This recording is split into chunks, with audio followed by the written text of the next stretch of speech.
Намалени резерви на нафта и нафтени деривати. 600 тони мазут земени од Министерството за одбрана во 2017 година се уште невратени. Државниот завод за ревизија утврди серија пропусти и неправилности во агенцијата за задолжителни нафтени резерви.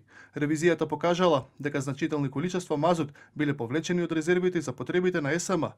Во декември 2024 година владата безнадејно отстапила на државното претпријатие повеќе од 10 тони мазут. Веќе следната година, со нова владина одлука, на СМ му биле отстапени уште 5 тони мазут, иако, како што велат од ДЗР, законот предвидува во услови на енергетска криза дериватите да се издаваат како краткорочна позајмица.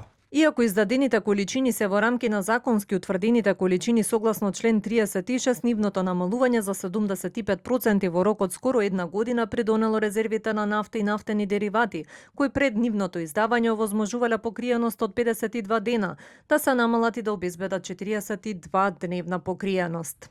Ревизорите утврдиле и дека во период од неколку години не била доставена предлог одлука до надлежното министерство за количината и структурата на задолжителните нафтени резерви.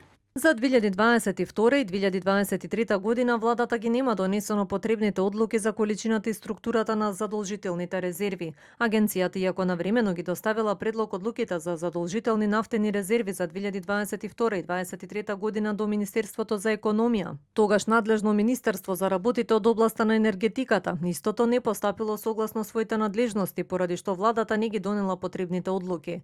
За 2024 не е доставена предлог одлука до Министерството за економија, а поради нефункционалност на новото министерство, не е доставена предлог одлука и за 2025 година. Ревизијата покажала дека има слабости во законската регулатива, нејасни правила за усогласување на вредностите на залихите, неусогласеност на надлежностите за донесување подзаконски акти меѓу владата и Министерството за енергетика. Ревизорите откриле и дека бодовите врз основа на кои се пресметувале платите биле повисоки од оние утврдени со Законот за административни службеници. Поради ова били сплатени повеќе од 1 милион денари повеќе. Од Државниот завод за ревизија велат и дека при ревизијата за 2018 година биле констатирани слабости.